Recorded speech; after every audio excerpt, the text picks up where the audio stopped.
United States of Lead is an informative podcast that may contain sensitive material and the occasional F-bomb.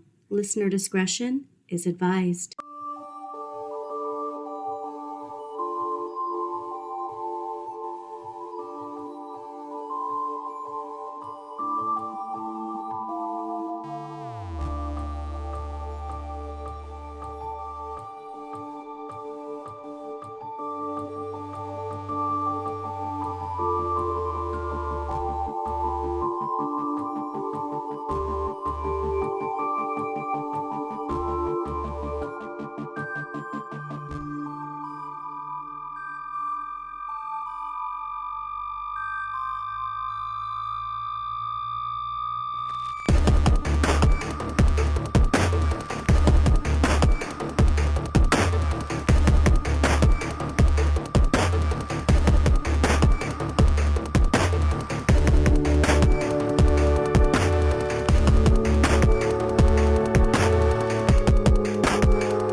Welcome to United States of Lead, a podcast about crime, mental decline, and the history of lead poisoning. This week, we continue our discussion with Tim Pye from the Lead Exposure and Poisoning Prevention Alliance in the UK.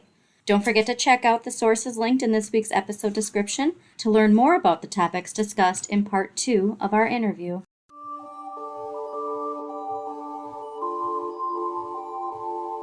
One of our episodes, too, we discuss how lead exposure is back on the rise here in the U.S. because of regulation rollbacks. With corporations in the UK, have there been similar rollbacks in recent years regarding regulations that corporations have to follow when it comes to lead safe? Well, if you haven't got it, you can't roll it back. Touche. I am so sorry. Touche. No, I can't see any rollback, but because it's so little. I do. Yeah. We have a thing called the Control of Lead at Work Act. I think when I last looked at it, was something like 6 companies have been fined in the last 9 years. And that's just nothing compared with the industry. We are concerned. I would say that we're concerned that since we left the European Union, we're not keeping up with things. So it's not such a rollback as not keeping up. The European Union recently improved the regulation of lead in food. So they've reduced some of the levels and added more foods that need to be limited. And the EU are planning to stop lead in aviation fuel in 2025. So we'll miss out on that. There are also plans to reduce the lead in water to 5 parts per billion. We currently stand at 10 parts per billion, which is at least better than the US's 15 parts per billion. But, these numbers are just, it doesn't matter if you don't enforce it. So. Exactly. Can I go back to aviation? Is it commercial and private aviation that still uses leaded gas? I would say it's mostly private. So, Okay. it's small piston-engined aircraft, Yeah, gotcha. and helicopters. One of our colleagues was doing an analysis of this and trying to work out, but he was looking about how many people in the UK live within a few kilometres of an airfield that uses leaded gas. So it still happens. I shake my fist when they fly over here. I shake my fist. That'll learn them. Yeah. It worked for a while, a couple of years ago in early 2020, they seemed to stop. Seems... Going around the TikToks, going around the social medias is a perspective on the baby boomer generation. A lot of millennials, a lot of Gen Xers have summed up, the reason why this is happening, the reason why there's not as much empathy in the world, boomers all have lead poisoning. Do you have thoughts on that as a widespread exposure to and consequence of lead? But also, do you think there's some energy behind that almost could be used in a marketing way, or just to get more people on board with policies, or if they massively think that lead is causing this problem with young people and they're making these TikToks, I don't know, is that a hook that we could get people to? It'll be hooked. It is a good question, how to get people engaged. I mean, I think just going back to one thing you talk about boomers, I would probably fall into that category. And the big thing that might be energizing is the rise in dementia and Alzheimer's. So I think you've seen the link between lead exposure in a child and then the neurodegeneration as you get older. That could be because people are selfish. That might be a driver.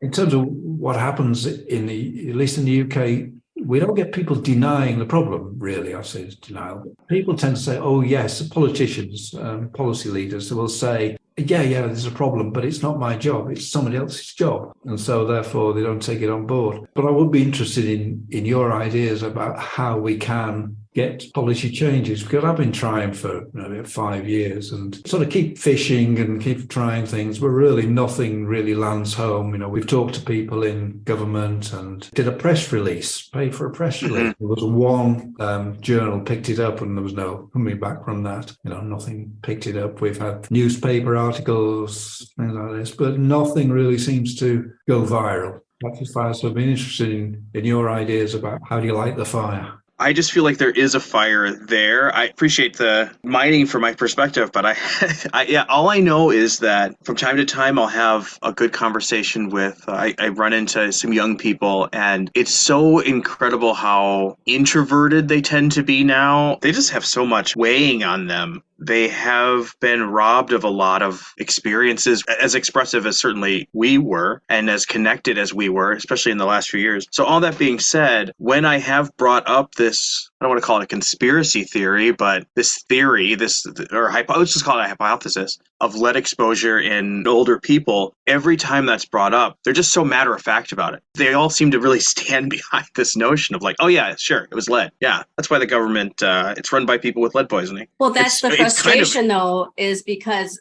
they're still being exposed. So that's where, and I did that one TikTok about it, is this idea that like, yeah, this is how boomers are the way they are, but just because leaded gas was banned doesn't mean that we're not still being exposed. And actually, just another interesting thing, when you look at the generation beneath us, it's become comical. They always are showing the vintage, 1980s Garfield and whatever, and drinking out of them and being like, I'm getting lead poisoning, but it's worth it. And super it's become interesting, Andrea. Joke. Yeah. So that's like the millennials, and I was kind of talking about the Gen Z. That's really interesting. They're doing it too, though, because they're into our vintage, era right now. Because all of our vintage, because we're now that generation where we look back and it's like, you're dressing like that, really?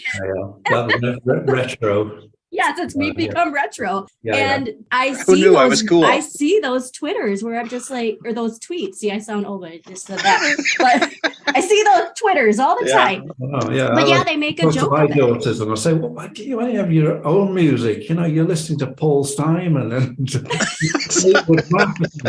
Love So it. I will say, not to break, but our first TikTok where I'm just sitting there and I have the talk to speech, lead poisoning can be hard to detect and all these signs and symptoms. And that's gotten like 20,000 views in the last couple weeks, and people liking and saving it to their favorites. So I kind of feel like that momentum is ready and that we just need to, connect to it. For me personally, I think conversations like this are great. I would love to get to more people in the research area of it where just tell us, like, how does this actually affect our brains? And like you said, that video and linking that kind of stuff, because we're so visual and unfortunately people's attention spans have decreased, and that's not good for our memories either.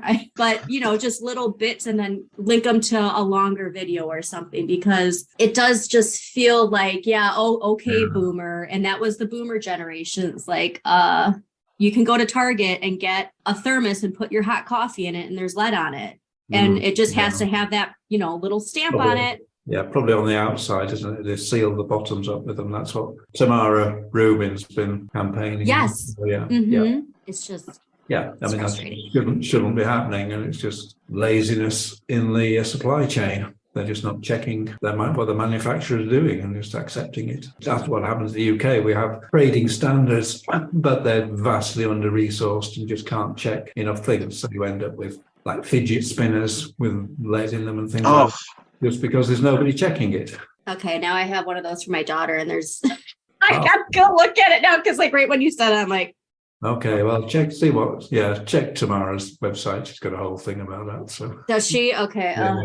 See, and that's just the frustrating thing, like we were saying, putting it on the consumer, and this is your responsibility to check this stuff. It's like, it should be the manufacturer's job to check this stuff before I can purchase it. Well, when I put my capitalist hat on, I gotta ask, why isn't there a more robust like, why hasn't Gwyneth Paltrow or a Gwyneth Paltrow-like figure capitalized on the boutique lead detection industry? I'm just kind of thinking of how things spread, and that's certainly, making something cool or exclusive. Yeah, that sort of celebrity endorsement could be very powerful. I did recently write to in the UK, there's a thing called the Royal Foundation for Early Years, where they focus on healthy infants and so on. So I wrote to them and said, hey, this would be a really good thing. You need to know about lead exposure in kids and so on. That would be very good if you do it, because they've got Princess Kate, Queen, I don't know, where are they? I don't follow the royals so much, but anyway, the Royal Family. And that would be very powerful. But they just replied saying, oh, yeah, we've got lots of people we'd like to talk to.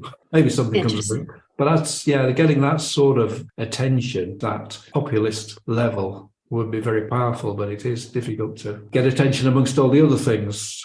And I think a lot because Paul, you kind of touched on this, that it is seen kind of as a conspiracy theory almost. And that people are hesitant because, like you said, as far as the evidence and the data, it's this like, well, it teeters on people thinking that this is a thing in the past. It's no longer affecting anybody. Yeah. You got to move on. And so, you really have to get their attention. And I'm hoping with this new season and doing interviews with people in the profession, but also people that it's affected, to hear them actually explain their situation and what they went through. Yeah. When I talk to journalists, they kind of don't like it. They think, we can't tell this bad news story. They love terrible news. Well, maybe it's a difference. They only love terrible news when it instigates a fight, though, I feel like. And not necessarily just, But I just feel that these stories being told, and Paul said, connecting it to social media in a way that grabs your attention. And that's the unfortunate thing, is trying to bring people's attention to it without,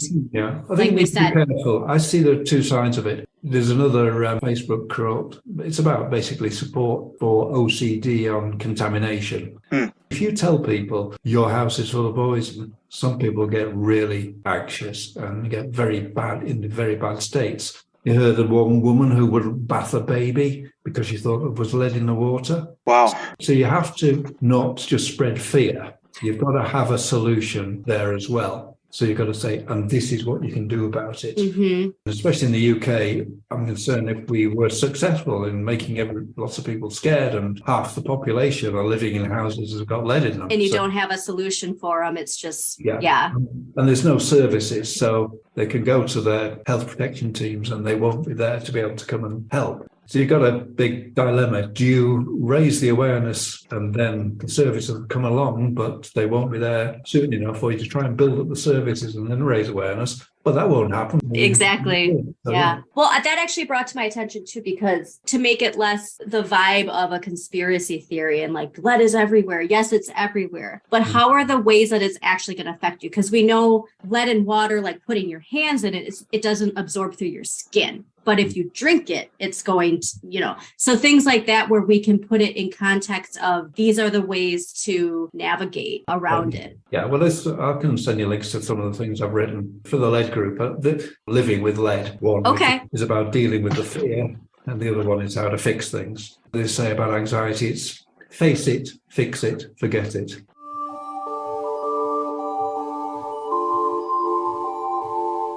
Going through that process of knowing how to fix it and how to eliminate the risks. It's coming at us all the time. You look at just a piece of ceramic, or you go to somebody's house and they've put their wine in a lead crystal decanter, and you think, there's another source. And there are so many different sources. What I'm doing now within our LEAP Alliance, which is a lead exposure and poisoning prevention alliance in the UK, we're just doing a survey of our members just to see what do they think are the biggest risk factors. And it was amazing when I was putting together a list of how long it got, of different potential areas of exposure. That was my next question. What would you rate in the UK as far as your risk of exposure? What's at the top? Yeah, well, we'll see what comes out of the survey. But my thing would be lead in dust.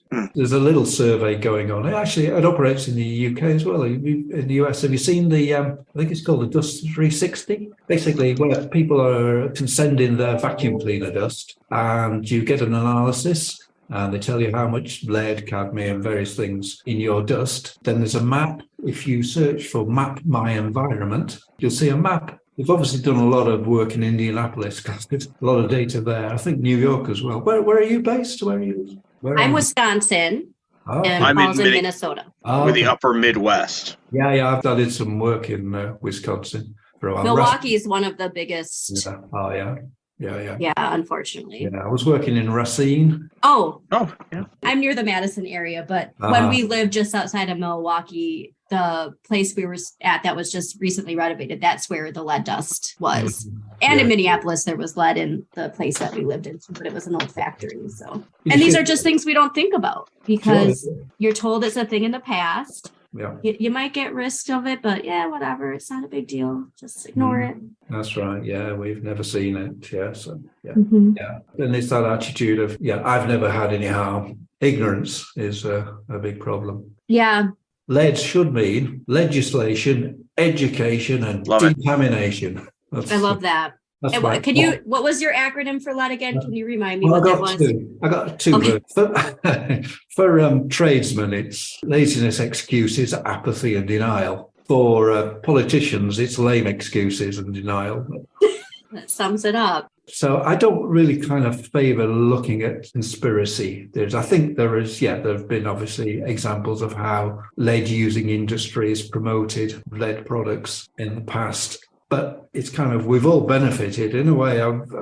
It stopped the wood rotting and metal rusting and kept our homes dry and things. It's just unfortunate it's toxic as well. But we've all benefited from, at least in the UK, the use of lead. So I don't think, we should all take responsibility. I think there was a John F. Kennedy quote that I like. It says, let's not seek to assign blame, but let's all take responsibility of the future. Otherwise, what happens like in California, where they sued the paint companies for lead paint, it took them 18 years to get to a resolution. Now, during that 18 years, things are not being done. Mm-hmm. So, going down that road of trying to find out who to blame and then get them to pay, it takes too long. It's too hard. It's too hard doing it anyway, but adding that extra just makes it even harder. Burden of legal proof, it makes it even harder. Let's try and get government to take responsibility and deal with the worst first. Because otherwise you get a situation that says, well, we can't solve all the problems, so we won't solve any of them. Yep.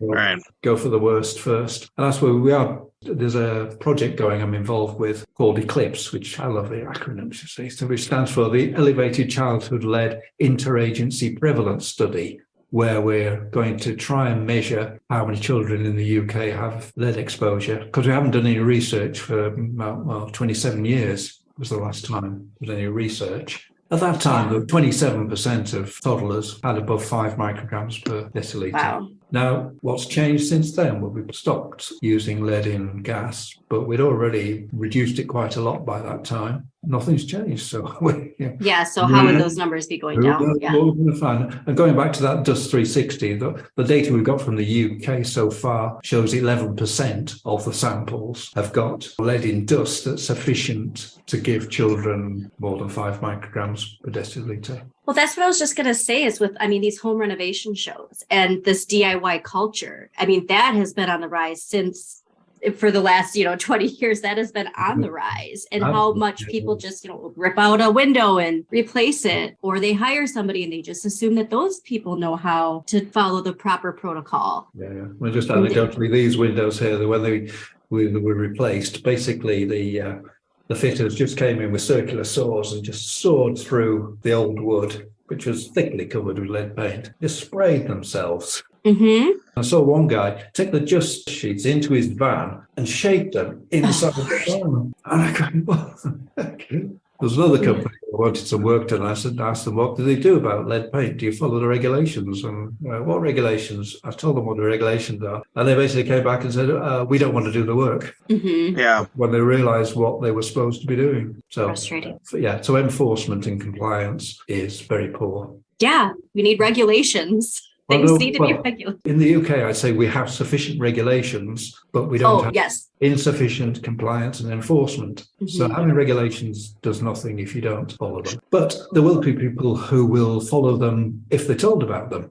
And there's insufficient information to tell people. Like you say, like that paint stirrer thing, if we could get that into the UK. We'll try again. I think I'm in a better position now. We've got the Leap Alliance together and we've got the experts. Get a celebrity in there. That would, well, yeah. There were a couple of celebrities, comedians in the UK came out recently of having ADHD. And I thought, yeah, I wonder whether you know. Yes. The research. I mean, we do need to start talking about that because that's the thing that I've noticed is on social media, we're seeing more people finally getting diagnosed with ADHD. But nobody's talking about how this can be linked to that because then people just automatically see it as this conspiracy theory, even though there's researchers showing there is a link to this. Yeah. There's research, I think, I remember that, it's Braun et al., who show that 21% of ADHD can be attributed to lead exposure. Well, I would love to interview whoever did that because this is the prime time when everybody's seeing this diagnosis and they're becoming comfortable with this diagnosis and, learning to navigate with it. Yeah. But we need to bring attention to this side of it because it is trending, unfortunately, to say that word, but it is. And there is this community building. And unfortunately, as far as the capitalist consumer side of it, people are getting prescribed more drugs to, deal with it instead of us addressing what we could be doing to minimize. Yeah, because you can see a huge number. If you look at you'll be able to get the statistics for how many people are diagnosed with ADHD. And if you say, okay, 1/5 of those are because of lead exposure, you've got a big number. Exactly. I'm glad we had this conversation because it's making my brain move to realize some areas that we need to look into to raise awareness. There's so much. Somebody told me that, I don't know how they counted them, but they said there are actually 28,500 scientific papers on lead exposure or poisoning. There's such a huge amount of research. Nothing else has been researched as much as this in terms of toxicology. Well, it's just massive amount of evidence.